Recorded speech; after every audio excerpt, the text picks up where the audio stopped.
दोनों पुस्तकें यहाँ से खरीदी हैं। तो इन पुस्तकों को खरीदने के पीछे आपका क्या लक्ष्य है? नीला आसमान, नीला झंडा, नीले पटके, नीला कोट, नीली टाई, नीली शर्ट, क्या संदेश देते हैं? 33 करोड़ देवी देवता की शक्ति वाला नहीं है ये आज ये डर के मारे बकरी बन के बैठे हुए हैं। और जो बाबा साहब के संविधान को मानने वाले हैं ना, उनकी छाती, उनका वजन, उनका खून बहुत बढ़ रहा है।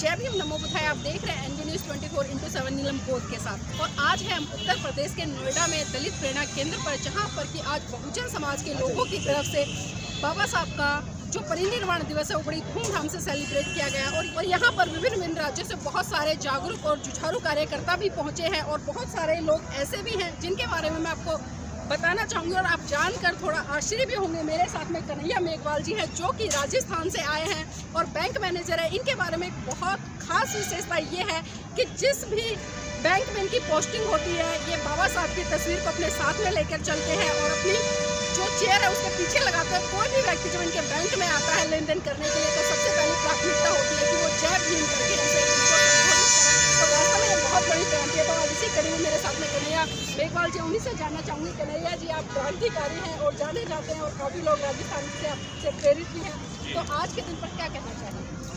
आज के दिन पे मैं विशेषकर कहना चाहूँगा मैडम कि जिस तरह बाबा साहब ने अपने जीवन काल में बहुजनों के लिए जो कार्य किए, हमें उन कार्यों को आगे बढ़ाते हुए और इस पूरे देश को भारत में बौद्धमय भारत बनाने के लिए हमें दिन रात मेहनत करनी चाहिए।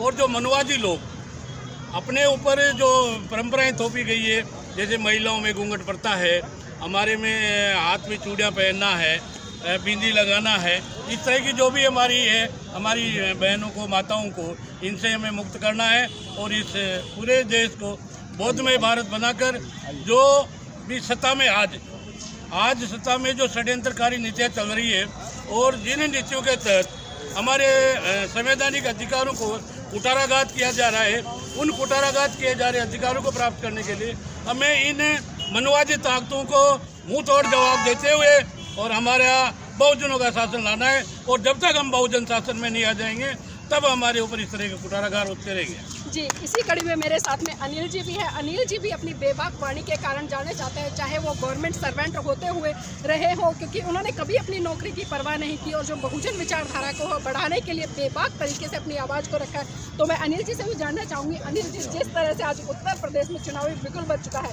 2022 का कैसा माहौल हो जाएगा? सबसे पहले तो एनबी न्यूज़ चैनल का अभिनंदन और आपको मैम जय भीम। उत्तर प्रदेश का माहौल तो बहुजन समाज पार्टी में हो चुका है और बहुजन समाज पार्टी पहली पार्टी है जिसने 200 सीटों पर अपने कैंडिडेट डिक्लेयर कर दिए हैं, जबकि बीजेपी, सपा और पार्टियों ने अभी कैंडिडेट ही डिक्लेयर नहीं किए, वो अपने गठबंधन बनाने में लगी हुई है। दूसरी बात तो बहुजन समाज पार्टी ताकतवर पार्टी है और अपनी ताकत का पहला प्रदर्शन करते हुए पहली रणनीतिक चाल 200 से ज़्यादा सीटों पर प्रत्याशी उतार दिए हैं। दूसरी बात, जो सपा पार्टी गठबंधन की कर रही है, तो मैं देखता हूँ गठबंधन कौन करता है, सहारा कौन लेता है। सबसे ज़्यादा जो कमज़ोर होता है वो सहारा लेता है। बहुत सारी पार्टियों की गठबंधन, बहुत सारी पार्टियों की गठबंधन, छोटी छोटी पार्टियों की गठबंधन, कोई कह रहा है कि 31 पार्टियों की गठबंधन। वो जो कमज़ोर लोग हैं, जो बहुजन समाज पार्टी से घबराए हुए हैं, जो बहुजन समाज पार्टी के विरोधी हैं, वो गठबंधन बना करके लड़ने की सोच रहे हैं। बनाने के उस प्रोसेस में अभी बना भी नहीं है, क्योंकि वहाँ पे सीटों की बंदरबाट चल रही है और उस बंदरबाट में इनका झगड़ा होना तय है, इनका खेल बिगड़ना तय है। और बहुजन समाज पार्टी पूरे मेजॉरिटी से 2007 से ज़्यादा भारी मेजॉरिटी से इस बार सरकार बनेगी। जी अनिल जी, नीला आसमान, नीला झंडा, नीले पटके, नीला कोट, नीली टाई, नीली शर्ट, क्या संदेश देते हैं? नीलम जी, एक्चुअली बाबा साहब अम्बेडकर को नीला कलर बहुत पसंद था। नीला आकाश से उन्होंने नीला कलर लिया जब वो लिया कहाँ से कि लंदन जब वो गए तो बाबा साहब अम्बेडकर ने देखा कि वहाँ दो तरह के वर्कर थे, एक तो थे ब्लू कॉलर वर्कर और एक थे वाइट कॉलर वर्कर। तो बाबा साहब ने देखा कि हमारा बहुजन समाज तो काम करने वाले हैं बेचारे, उन्होंने नीला कलर अपनाया। नीला कलर समता का है। नीला कलर बाबा साहब ने झंडे में, और पूरा नीला कलर, बाबा साहब को नीला कोट पसंद था। मैंने बाबा साहब से सीखा, शिक्षा शेरनी का दूध है। मैंने क्या किया नीलम जी, मैंने फिर क्या किया, मैं इंजीनियर तो था ही, मैंने LLB की, मैंने MBA फाइनेंस किया FMS से, मैंने दूसरा MBA फिर किया, 4 डिग्रियां मैंने ली ऐसे। और बाबा साहब ने कहा ताकतवर बनो, तो फिर बाबा साहब से मैंने सीखा, तो फिर मैं वाइस प्रेसिडेंट बना UPSC का क्लास 1 ऑफिसर 84 बैच का, और चीफ सेक्रेटरी के स्केल से रिटायर हुआ। पूरे भारत सरकार के सबसे ऊंचे स्केल पे 2,24,400 के स्केल से रिटायर हुआ। लेकिन वो बात मैं नहीं कहना चाह रहा, मैं कुछ और कहना चाह रहा। मैं असिस्टेंट इंजीनियर जब पहला क्लास 1 अफसर था 84 में, तब भी मैं जय भीम करता था, और जब मैं वाइस प्रेसिडेंट था तब भी जय भीम करता था।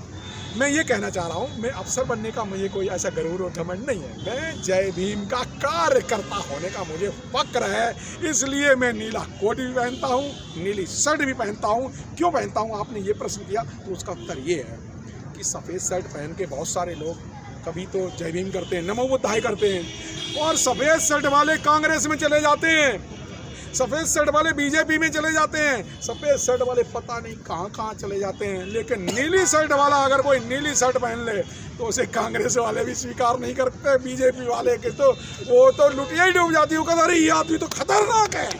तो इसलिए मैं नीली शर्ट पहन। जी, बहुत खूब, बहुत अच्छे तरीके से समझाया है। मुझे याद भी है कि आगरा की धरती पर उन्होंने रोते हुए कहा था कि आज मुझे मेरे पढ़े लिखे समाज के लोगों ने धोखा दिया। लेकिन बाबा साहब अगर आज जिंदा होते तो आज देखते कि आज वही पढ़ा लिखा समाज उनके कारवा को आगे बढ़ाने का काम करा। इसी कड़ी में मेरे साथ एक जुझारू साथी है जो कि राजस्थान बूंदी कोटा से आए हैं, और इतनी दूर से चलकर यहाँ पर आकर बाबा साहब को आदरांजलि देना किस तरह का लगता है? ये हमारे जीवन का एक बहुत ही गौरवशाली क्षण है कि हम बाबा साहब की माननीय काशीराम जी की शरण में आकर, और जैसे कि आप देख रहे हैं कि हमारे पीछे भाई खड़े हुए नीली पड़ी बांध लेके, तो आपने भी नीला चश्मा लगाया हुआ है, तो लगता है कि सबकी निगाहें आसमान की तरफ होती है। तो आसमान से ऊँचे सपने उड़ने के होते हैं, और जब हम ऊपर देखते तो ये लगता है कि हम सब ईश्वर की संतान हैं। हम में सब में वही शक्ति है जो कि बाबा साहब में, गौतम बुद्ध में, मानव काशीराम में थी। और सबसे बड़ी बात तो ये है कि एक राष्ट्रीय लेवल से और एक ग्राम स्तर तक जो ये अम्बेडकरवादी तूफान आया है, तो अब इसको रोक पाना बहुत मुश्किल लग रहा है। और मुझे तो ये लग रहा है कि ये जो दबे कुचले गरीब जो लोग हैं, ये देश के अंदर राजनीतिक, सामाजिक, आर्थिक क्रांति के वाहक जरूर बनेंगे। और जिस तरह से कि हम देख रहे हैं कि पूरे यूपी में ही नहीं, पूरे भारत में जिस तरीके से जो अनपढ़ भी है, औरत भी है, महिला भी है, तो उसके अंदर जो आग जो जल रही है वो आग इतनी खतरनाक है कि ये जो महलों वालों के अंदर महल जलने तय है। लेकिन बाबा साहब ने एक बहुत बड़ी बात कही थी कि जो आज गरीब तबका है वो ये महसूस करता है कि हमें राजा के महल में नहीं जाना, हमें हमारी झोपड़ी में रहना है, और हमारी झोपड़ी से ही इसकी शुरुआत करनी है। तो ये जो जज्बा है बाबा साहब के सपनों का, जो एक आम आदमी में, गरीब में, दलित में, पिछड़े में और पिछड़े वर्ग में, और वो बड़ी आश्चर्य की बात ये लगती है कि जो पिछड़ा वर्ग है आज वो सोच के जो जागा है ना शेर की जैसे, उससे भी ये सब डरे में, इनके सिंहासन हिल रहे हैं।